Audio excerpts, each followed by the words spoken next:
Haleluya. Puji Tuhan saudara-saudara.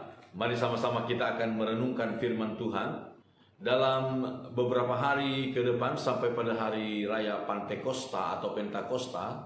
Saya ingin membagikan firman Tuhan tentang pemahaman tentang Roh Kudus secara menurut Alkitab. Mari sama-sama kita melihat pertama-tama hari ini kita lihat dalam kitab Injil Matius pasal yang ketiga, saudara-saudara.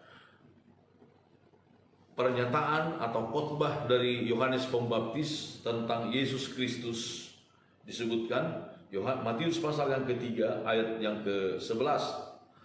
Aku membaptis kamu dengan air sebagai tanda pertobatan, tetapi ia yang datang kemudian daripadaku lebih berkuasa daripadaku, dan aku tidak layak melepaskan kasutnya. Ia akan membaptiskan kamu dengan Roh Kudus dan dengan api.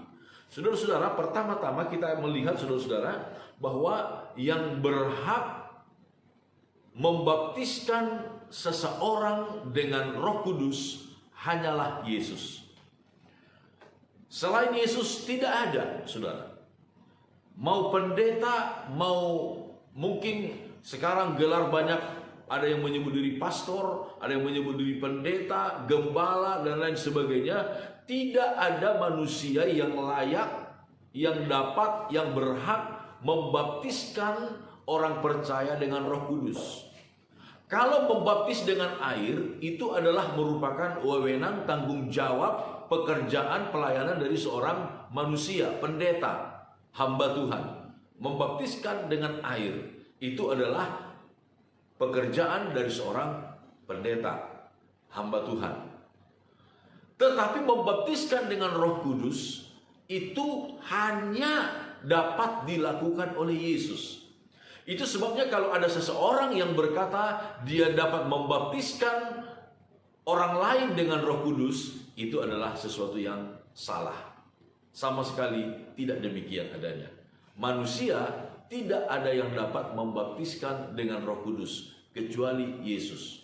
Saudara-saudara, istilah atau kata dibaptis dengan Roh Kudus dan juga istilah yang seringkali kita gunakan dipenuhi dengan Roh Kudus, ini dua hal yang berbeda.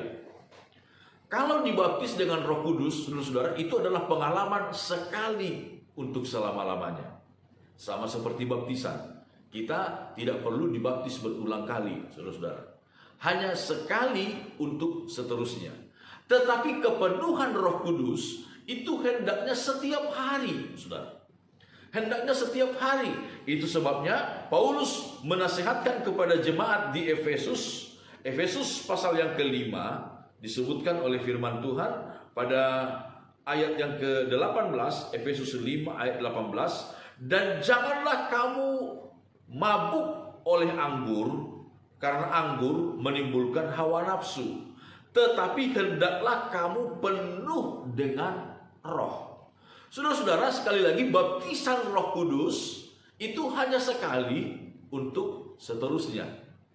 Tetapi kepenuhan Roh Kudus inilah, saudara-saudara, yang hendaknya setiap hari kita rasakan, kita alami. Kita harus dipenuhi selalu dengan Roh Kudus, supaya hidup kita dapat dikendalikan, dikuasai oleh Roh Kudus. Saudara, ada banyak orang berpikir kalau dia sudah percaya kepada Tuhan, maka dia sudah penuh dengan Roh Kudus. Atau banyak orang berpikir, oh ngapain penuh dengan Roh Kudus, yang penting percaya kepada Yesus. Memang saudara-saudara, Alkitab mengajarkan tidak ada seorang pun yang dapat mengaku Yesus Kristus sebagai Tuhan kalau bukan karena Roh Kudus. Itu jelas dalam kitab Korintus.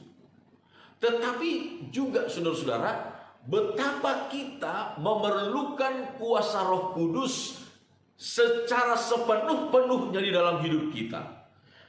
Saudara-saudara, kepenuhan Roh Kudus adalah merupakan sebuah keniscayaan bagi orang percaya. Kepenuhan Roh Kudus adalah merupakan hak kita, berkat bagi kita.